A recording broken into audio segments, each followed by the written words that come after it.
オブミニバン日産エルグランド降臨。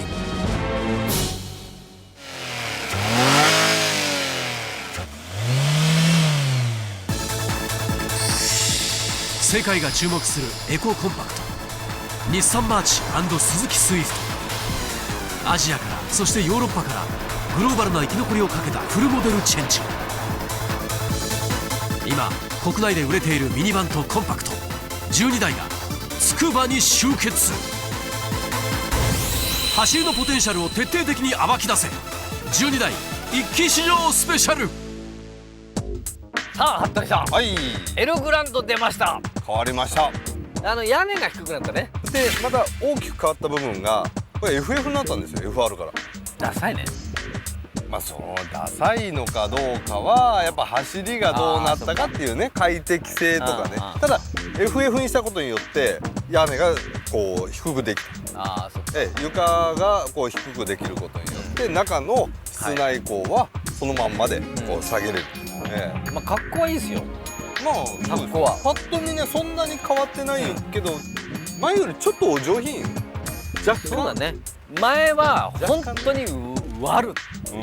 俺はその悪をちょっと品よくした。まあそういうことで中を見てみましょう。中見ましょう。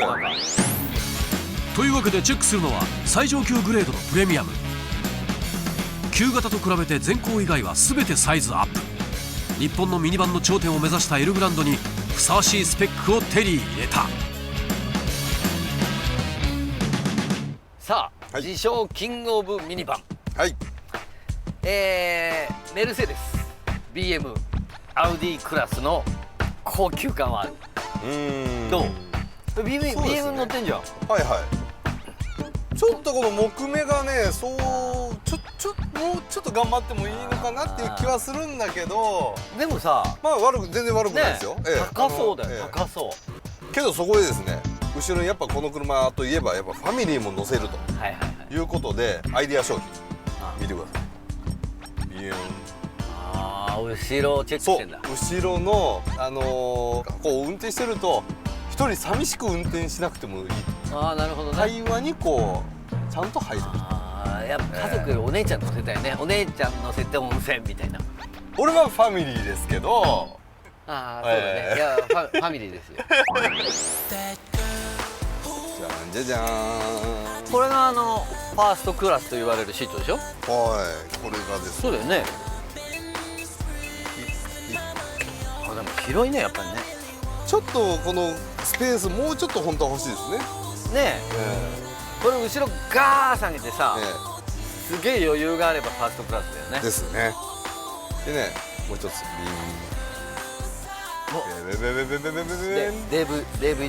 DVD とあとまあテレビももちろんね後ろだとこうやって見れますし、出て、後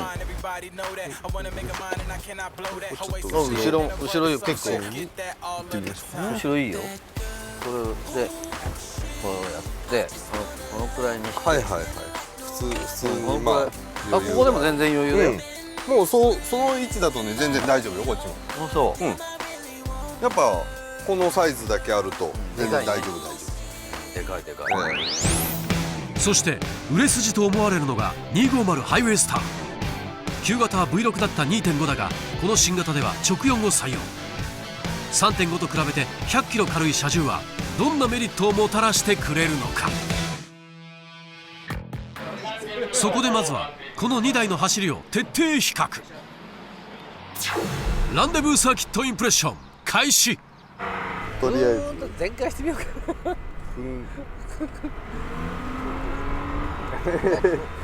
置いてかれちゃうような気はするけど、ダメだ、離される。いやダメだ。もうやっぱね110馬力はでかいっすよ。100キロの重量差なんて何のその。280馬力 V6 3.5 ユニットの実力が炸裂。車もね軽くなってんですよね、前よりね。そう。これ2トンもあるんだけどなかなか速いですね。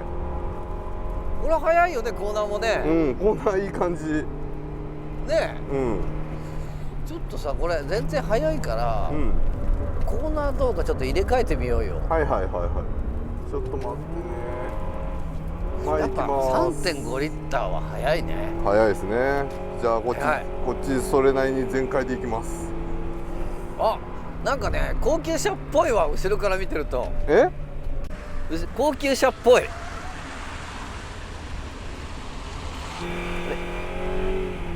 あれトラコン切ってますよ。トラコン切ってますよこっち。じゃこれも切ったんだけど、え聞いてるよこれ。え。本当？うん。コーナーコーナーこっちの方が早いのかな？ダンロップ下を気持ちよく抜ける250に対して、なぜか350は VDC が介入しまくり加速しないことが判明。そこで乗り換えてもう一度チェック。今度は黒い250ハイウェイスターをドリドリがドライブ。どうだ？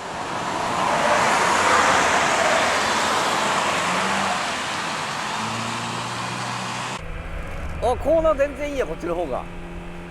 あ、これ全然いいやこれ。ちょっとギクシャク感が出ちゃうこっちは。自分の感覚以上に効いちゃうから。そうだね。あーここでアンダーがこれ。いただきだ。いただきだ。テール2ノーズだ。100キロ軽い車重や VDC のセッティングを含めて走りは250に軍配が上がった。しかしここでトラブルが。あ、分かった。これ油温とかがさ、制御があ、上が入っちゃう。っちゃってうん。制御入っちゃってる。そう。ギアも落ちなくなった。あらららららららら。いや、ゆっくり走るとギア落ちる。うん。でも3からもう落ちない。あら、それはこれ今もう全然ダメだね。ピット入りましょうか。ベスモ的にはこれは2台ともコーナーはそんな面白くはないよ。まあ面白い部類な形はしてませんよね。確かにね。いかついけど、電勢が常にこう入っちゃうのね。ああ。でこっちの 2.5 リッターの方はそんなにガンガン走っているわけでもないじゃない、3周も4周も、はいはい。そうするとねセーフティーが入っちゃってなんか回路働いちゃったみたいでね。そう回転が上がらなくなっちゃって、 CVT がはい。そうだからそうよね。だからそういうところをこうちゃんとやってったら技術の日産かなと。ああ。ただね、前のエルグランドとはもう全然別物になりました。運転のさ、うん。ね、あれはどちらかというと、まあキャラバンホーミーみたいな近い部分があったのに対して、そうだね、でも車になってる。そうそう FF になって全然走りがね、しっとりしなやかな、してるね、高級車って感じ。はい、その辺はいい。はい、走りのポテンシャルの大幅向上は確認できた。しかし3列シートミニバンはエルグランドだけにあらず、そこで売れ筋の6台の動力性能を筑波のバックストレートでチェック。まずはエルグランド同門対決。2.5 リッター対 3.5 リッター、当然私の方は、3.5 リッターで行ってみたいと思います。スタート。よーし行け。インプレッションからも予想できたが350の圧勝。続いては好敵手ステップワゴン、スパーダとボクシー。使い勝手とコストパフォーマンスは抜群の2台。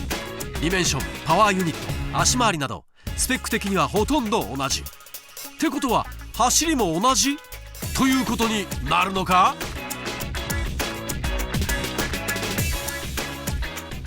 さあ直4 2リッターのステップワゴン、新型になってどうかな。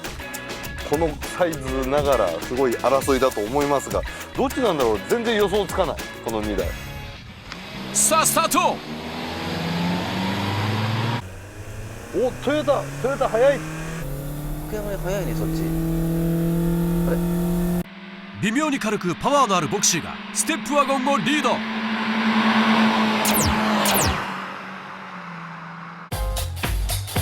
そして最後はホンダストリーム対マツダプレマシー。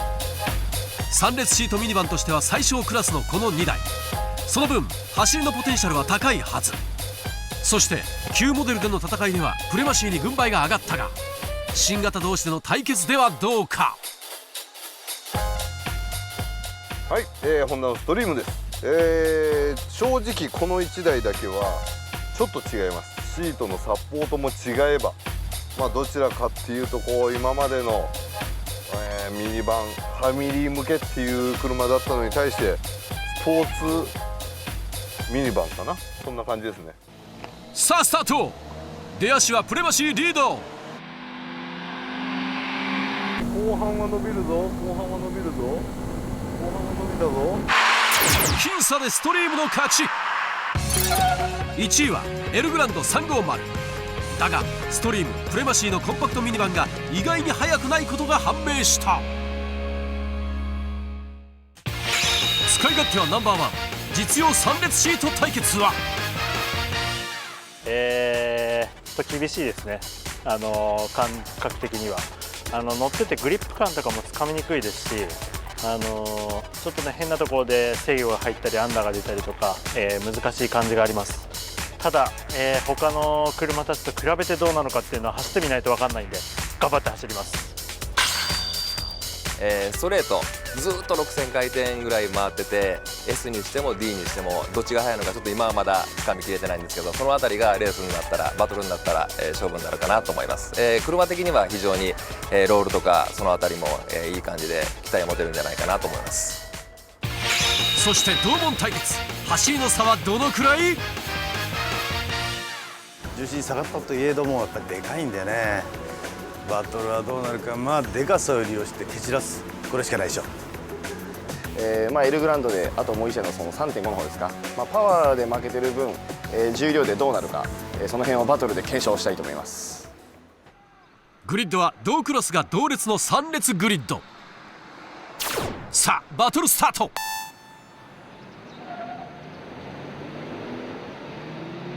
早くも木下エルグランド350が前をうかがう。そして1台だけ遅れた田中ステップワゴン。1コーナーへはかろうじてポールのアラ・ボークシーがトップで飛び込んだ。それではリプレイ。よし、いいスタート。抜かれる、もういきなり。どうした。加速はいいんですが行き場がないです。エルグランドが来たよ。荒くんとまた勝負？何それ、もう抜かれてんじゃん。前が詰まった。いただきよういただきよう、服部さん。土屋ストリームは木下エルグランドに続いて2位確保。うわーでかい俺ちょっとここにいるんだから、ここにビビ鳴らさないでよ。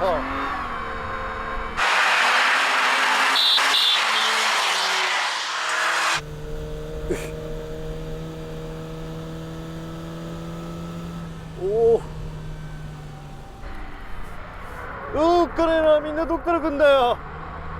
怖かった。失速してる。加速がなんだこれ、加速しねえよ。エルグラ意外とでも直線は今のところいい勝負してますね。これ130キロ、140まではいかない。でも結構最後伸びたんじゃない？アラ・ボクシーのアウトで片岡エルグランド踏ん張るが、なんか制御入っちゃった。バトルは2周目。早くもコンパクトミニバン2台が前に出る。そして熾烈な4位争いは黒くて背の高い2台の勝負。トヨタ対日産、勝つのはどっち？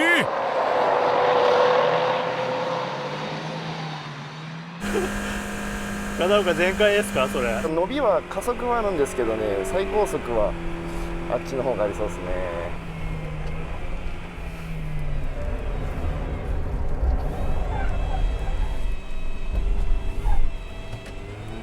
あ、ダメだ。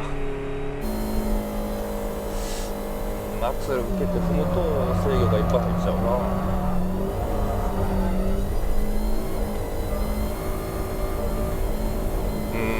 オフにしてるよな。筑波のインフィールドは速い切り返しが求められるため、どうしても背の高い車はタイム的に不利となる。また車への負担も大きい。そのせいかどうか、ここで片岡エルグランドに異変が発生。ちょっとこれ CVT がオーバーヒートしましたね。これダメです、ダメです。なんかスピード急に押すとトップは土屋ストリーム、それを服部プレマシーと木下エルグランドが追う展開。やっ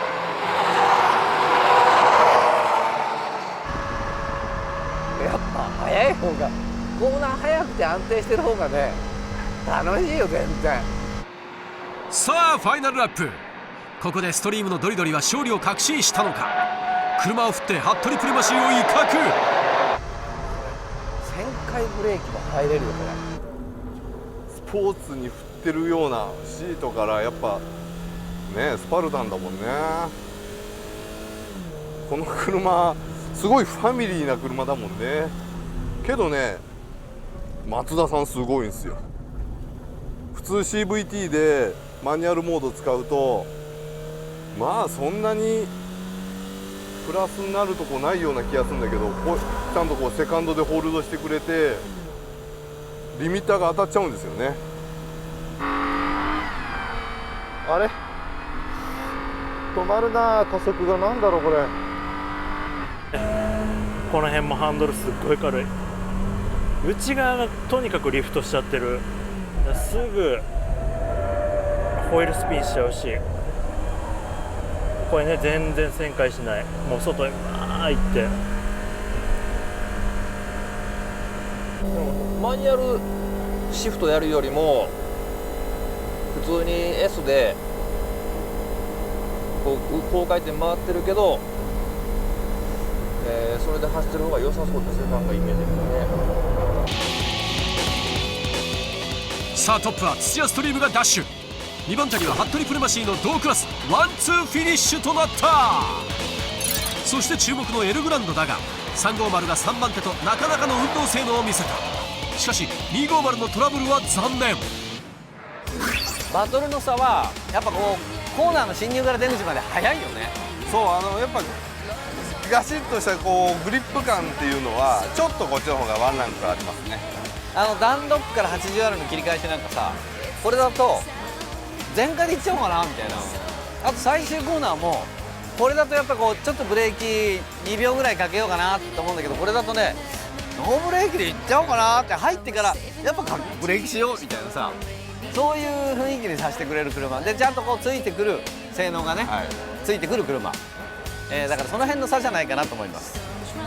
まあタイムだけで言うと、なんかねこう絶えず例えば1コーナー本当は2速なのに4速で行ってるとかね、なんか俺うまくどうやってギアチョイスをしているのか分かんないような、そこが難しかったなこっちは。僕はもうその辺 D レンジでいっちゃいました。だからその辺の難しさとかも含めたらこっちの方がコーナーは速いけどちょっと加速がうまくギアが合わなかったっていうかね、こっちはその辺まだこううまく。そうですね、エンジンはこっちの方が良くてこっちの方がコーナリングがいいっていうか、なんかそういうイメージだったと思うんですね。さあ最新のエルグランドハイウェイスター、はいなんかどうしたの？ちょっとですね、CVT がオーバーヒートしたようで、セーフモード入っちゃいまして、じゃあ CVT さえそうトラブルなければ結構いけたと。いけますね。コーナリングもまあまあいけてましたし、結構乗った感じは満足です。だからそのオーバーヒートを除けばですからね。覗けばね、はい、やっぱりね 3.5 はパワーでしょ。スタートで最後尾からドゥーっていく、もうそれだけで俺も満足。かなり気分良さそうな加速でしたよね。気持ちいい、やっぱこういう車はねやっぱりでかいし、それを力でねじ伏せる、一気にいくっていうのは一つの体感だよね。だからこういう車を買ってぜひ皆さんもサーキットに、無理あるかそれは。まあそうですね。でもまあさっきともう走れるよということでね。ねはい。まあそれなりに我々満足ということですね。満足ですねはいはい